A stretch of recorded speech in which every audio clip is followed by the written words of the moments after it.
안녕하세요. 최기우의 기웃기웃입니다. 지난 시간 로버트 크레이스의 LA 레퀴엠으로 피를 끓게 만들었다면, 오늘은 그 뜨거워진 피를 얼어붙게 만들 정도로 차갑고 지독하게 어두운 LA의 또 다른 이면을 파헤쳐 보려고 합니다.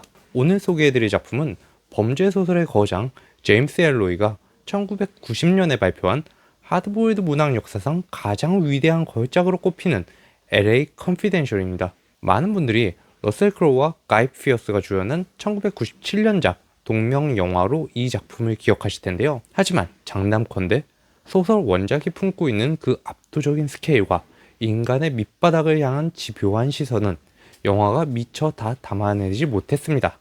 이 소설은 1950년대 LA라는 거대한 도시의 부패 시스템을 현미경으로 들여다보듯 정밀하게 설계한 완벽한 텍스트입니다. 이 작품이 왜 단순한 장르 소설을 넘어 문학의 경지에 올랐는지, 세 명의 괴물 같은 경찰들의 이야기 속으로 지금 바로 들어가 보겠습니다. 이 이야기의 무대는 1950년대 초반 할리우드의 화려한 황금기를 구가하던 로스앤젤레스입니다. 도시의 겉모습은 화려한 네온사인과 기회의 땅으로 포장되어 있지만, 그 속은 마피아의 이권 다툼, 약, 그리고 이들과 결탁한 경찰 조직의 부패로 썩어 들어가고 있었죠.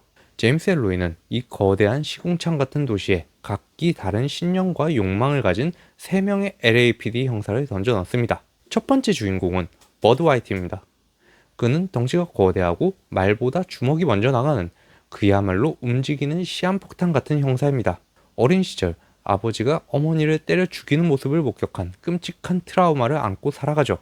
그래서 버드 화이트는 여성을 폭행하는 가해자를 마주하면 이성을 잃고 뼈를 부러뜨리는 잔혹한 사적 제재를 가합니다. 법률가가 아닌 사람이 보더라도 명백한 공권력 남용이자 깡패에 가까운 사람으로 보이지만, 조직 내에서는 해결사로 통하며 상부의 더러운 뒤처리를 도맡아 하는 인물입니다. 두 번째 주인공은 에드 엑슬리입니다. 버드 화이트와는 극과 극에 서 있는 인물이죠.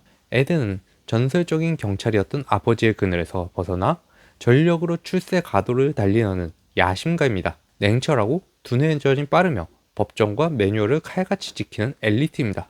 하지만 그의 정의감은 순수하다고는 할 수 없습니다. 동료를 밀고 해서라도 고속 승진을 하려는 기회주의적 면모를 가지고 있죠. 법적인 정의는 지키는 것 같지만 우리 가슴 속의 정의와는 거리가 먼 사람이죠. 그 둘은 다르지만 진짜 중요한 것은 우리 가슴 속의 정의라는 것을 모두가 알고 있죠. 에드는 조직 내에서 동료들의 피를 빨아먹고 크는 프락치라며 왕따를 당하면서도 에드는 눈 하나 깜짝하지 않고 권력의 핵심을 향해 기어 올라갑니다. 마지막 세 번째 주인공은 잭 빈센스입니다. 그는 아주 흥미로운 인물인데, 마약반 형사이면서 동시에 할리우드 연예인의 뒷조사를 담당하는 타블로이드 잡지의 기술 고문 역할을 하고 있습니다. 화려한 양복을 입고 연예인들과 어울리며 유명세를 즐기는 일명 할리우드 잭입니다. 정의감보다는 자신의 유명세와 돈을 위해 움직이는 마마보이 같은 인물이지만, 마음 한구석에서는 진짜 경찰로서의 정체성에 대한 부채감을 느끼고 있는 입체적인 캐릭터입니다. 이 세 남자의 관계는 결코 우호적이지 않습니다. 오히려 서로를 혐오하고 증오하죠. 버드 화이트는 동료들을 밀고 하며 정의로운 척하는 에드 엑슬리를 인간 이하로 취급하고, 에드는 법을 무시하고 주먹질만 해야 되는 버드를 야만인으로 봅니다. 잭은 이 둘 사이에서 눈치를 보며 자신의 이익을 재는 인물이죠. 이처럼 전혀 섞일 수 없는 세 개의 축이 가동되면서 이야기는 하나의 거대한 사건을 향해 수렴해 가기 시작합니다. 사건의 도화선이 된 것은 밤부엉이라는 심야 카페에서 벌어진 전대미문의 총기 난사 학살 사건이었습니다. 손님들과 종업원들이 처참하게 살해를 당했는데, 그 희생자 중에는 버드 화이트의 전직 파트너이자 부패 혐의로 쫓겨났던 형사가 포함되어 있었죠. 처음에는 3명의 흑인 불량배들이 저지른 단순 강도살인 사건으로 종결되는 듯 했습니다. 에드 엑슬리는 이 사건을 완벽하게 해결한 영웅으로 떠오르며 대중의 찬사를 받죠.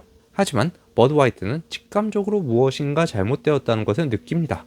죽은 파트너의 뒤를 캐던 버드는 이 사건이 단순 강도가 아니라 LA의 거물 마피아였던 미키 코엔이 감옥에 가면서 생긴 이권의 공백을 차지하려는 거대한 음모와 연결되어 있다는 것을 발견합니다. 여기에 잭 빈센스가 우연히 조사하던 조직 플레르드리가 얽혀듭니다. 이 조직은 특이하게도 유명 헐리우드 여배우들과 똑같이 성형수술을 한 여성들을 고위 관료와 정재계 인사들에게 접대하는 은밀하고 위험한 곳이었습니다. 버드 화이트는 이 조직의 핵심 인물이자 베로니카 레이크를 닮은 녀석인 린 브래큰과 사랑에 빠지게 되면서 사건의 심장부로 걸어 들어갑니다. 이 세 명의 경찰은 각자의 목적을 위해 독립적으로 수사를 진행합니다. 즉, 버드는 파트너의 복수와 여인에 대한 구원, 에드는 진짜 사건을 해결해 아버지를 뛰어넘겠다는 야망, 잭은 과거의 잘못을 속죄하겠다는 형사로서의 양심을 추구하며 뚜벅뚜벅 사건 속으로 걸어 들어갑니다.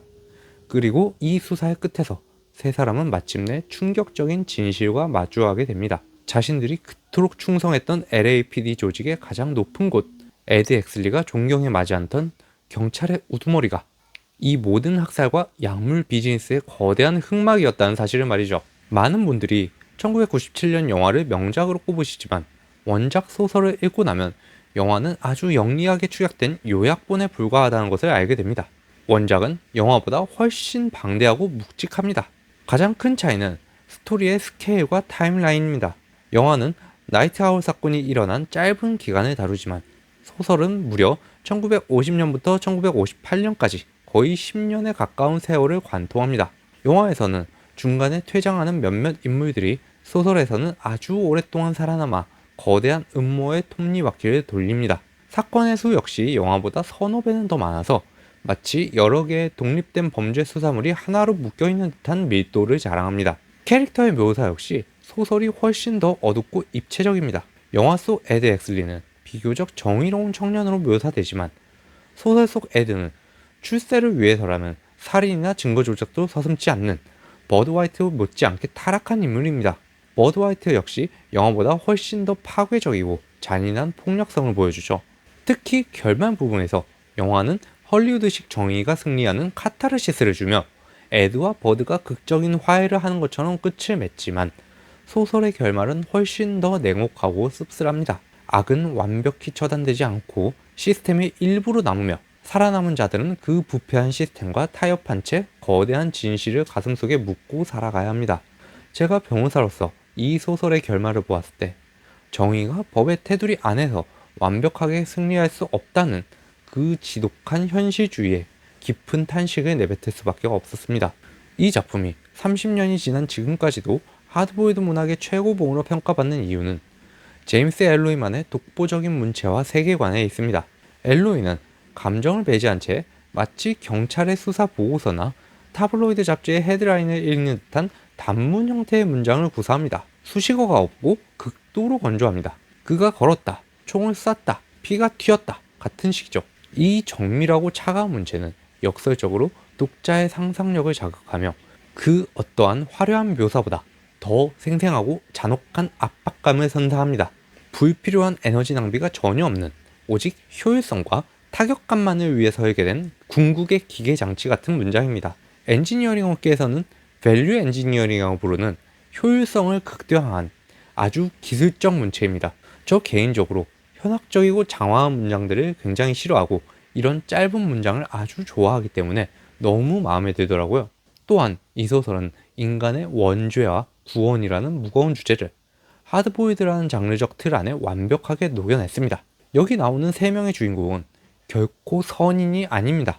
모두 각자의 이기심과 결함, 죄책감에 시달리는 괴물들이죠. 하지만 이들이 더 큰 악, 즉 사회의 시스템화된 부패와 맞서 싸우는 과정에서 보여주는 기묘한 유대감과 처절한 몸부림은 독자들에게 기묘한 카타르시스와 눈물을 자아냅니다. 진흙탕 속에서 피어나는 가장 지저분하고도 뜨거운 인간성이랄까요? 세상이 완벽하게 공정하고 정의로울 것이라는 환상을 품고 계신다면 이 책은 그 환상을 아주 무참하게 깨부술 것입니다. 하지만 진짜 어둠을 통과해본 사람만이 가질 수 있는 진짜 강인함, 테스토스테론이 폭발한다는 표현을 넘어서는 짙은 어둠으로 가득 찬 인간의 실존적인 투쟁을 느껴보고 싶다면 LA 컨피덴셜은 여러분 인생 최고의 소설이 될 것입니다. 왜 이 작품이 장르 최고의 작품으로 꼽히는지 한 번쯤 느껴보시기 바랍니다. 오늘 리뷰가 흥미로우셨다면 구독과 좋아요, 알림 설정 부탁드립니다. 감사합니다.